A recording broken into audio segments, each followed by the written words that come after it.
금융당국이 삼성 이건희 회장의 차명 계좌에 대해 세금과 과징금을 제대로 물리지 않았다는 보도를 해드렸었는데요. 금융 쪽의 과거 문제들을 조사해온 민간위원회가 이 결정이 잘못됐다고 보고 과징금을 물리라는 권고안을 내기로 했습니다. 이한석 기자입니다. 금융실명제가 시작된 지난 1993년 8월을 기준으로 이전에 만든 차명 계좌는 모두 실명 전환을 해야 합니다. 그대로 두면 원금의 절반인 50%를 과징금으로 부과합니다.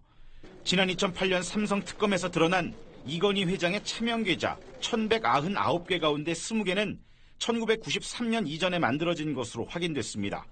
그런데 이 회장은 삼성 특검 이후에도 20개 계좌를 본인 실명으로 전환하지 않았습니다. 차명 계좌인 만큼 과징금을 부과해야 한다는 주장이 끊이지 않았지만 금융위원회는 차명 계좌라도 실존 인물의 계좌라면 문제가 없다고 해석해 과징금 부과 대상이 아니란 입장을 최근까지도 유지해왔습니다.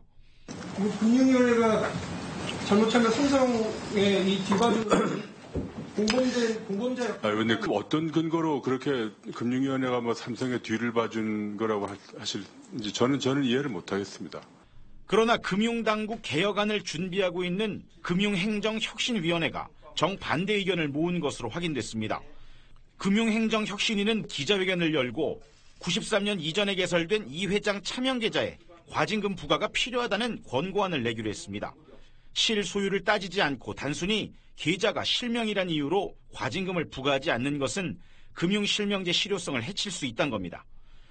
금융혁신위 권고안의 법적 강제력은 없습니다. 그러나 새 정부 들어 금융 적폐 청산을 위해 탄생한 위원회의 첫 결정인 만큼 금융위에 상당한 압박이 될 것으로 보입니다.